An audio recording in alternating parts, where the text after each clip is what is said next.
ओम गम गणपते नमः. ओम गम गणपते नमः. ओम गम गणपते नमः. आज कविता आहे माझी. वेगळी आगळी नाहीच आहे आपल्या चालू असलेल्या घडामोडीवर. आजूबाजूला त्या घडामोडी चालू आहेत त्याच्या आधारावर माझी कविता आहे. कुठे वादळ चालू आहे, कुठे युद्ध चालू आहे, कुठे भूकंप आहे, तर कुठे कोरोना आहे. अशा अनेक प्रकारच्या अनेक अनेक घडामोडी एकाच वेळी एकाच पृथ्वीवर आलेल्या घटना म्हणजे महाभयंकर आहेत. परंतु त्याच्या आधारावर माझी सगळ्यांची माहिती देणारी म्हणजे अशी काय काय घडणार आहे काय तर त्याच्यावरती माझी कविता आहे.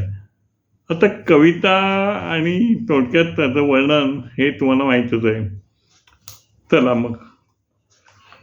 कुठे वादळ ऐकून झालं बेदार, कुठे वादळ ऐकून झालं बेदार, गारांचा पाऊस चक्रीवादळ महाभयंकर, गारांचा पाऊस चक्रीवादळ महाभयंकर, वाऱ्याचा वेग ताशी म्हणे 150 किलोमीटर, वाऱ्याचा वेग ताशी 150 किलोमीटर, विजेचा कडकडाट अग्नी हाहाकार, विजेचा कडकडाट अग्नी हाहाकार, जोरदार वारे नदी समुद्राला पूर, जोरदार वारे समुद्राला पूर, वाऱ्यावर उडते सर्वांचे संसार, वाऱ्यावरती उडते विचारांचे संसार, लॉकडाऊनची येई खबर, लॉकडाऊनची येई खबर, कोरोनाचे सुरू नवीन कोरोना सुरू नवीन कहर,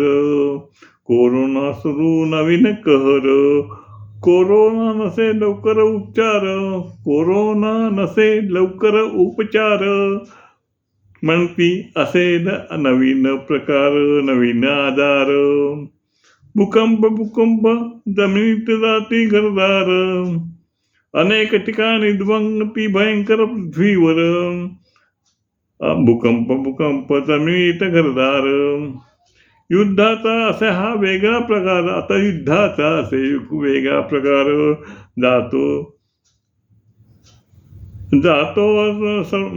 युद्धाचा असे वेगळा प्रकार, युद्धाला मात्र सर्वच तयार नसते कोण घेत माघार, युद्धाचा ते सर्व तयार युद्ध नसे कोणी घेत माघार, सायरनचा आवाज सर्वत्र अंधकार, सायरनचा आवाज सर्वत्र अंधकार, अनेक शस्त्रांचा होई सर्वत्र प्रहार, अनेक शस्त्रांचा होई सर्वत्र प्रहार, चक्रीवादळ धडकणार, युद्ध सुरू होणार, भूकंप होई कहर, लॉकडाऊन करते बेजार, अशा अनेक प्रकार काही एका महिन्यात चालू झालेले आहेत. आणि त्यामुळे प्रश्न पडतो असं की नेमकं काय करावं. काही करू नये, देवाचं नामस्मरण करा आणि स्वस्त आपलं कामाचं आपलं चालूच ठेवा. जे घडायचं आहे ते घडणार आहे आणि जे घडणार नाही ते घडणारच नाही आहे. मग आपण कशाला करू. आणि आपण जे देवाला काही संकट चुकले ते आपण मग एक मानव. मग काय काळजी करायची काही गरज नाही. आणि काहीच असं होत नाही आहे. झालं तरी काही आपल्याला ते कळणार पण नाही. आपण त्या पृथ्वीवरच नसणार तर आपल्याला काय करणार. तेव्हा आपण होणार आहे त्या गोष्टीचा विचार करूच नाही, काळजी करूच नाही. देवाचं नामस्मरण करावं. आणि ह्या गोष्टी आपल्या हातात नाही की बाबा आता असं हे होणार ते होणार तर आपण काय करावं. जे घडणार ते घडणार आणि काय विचार करायची गरज नाही आहे.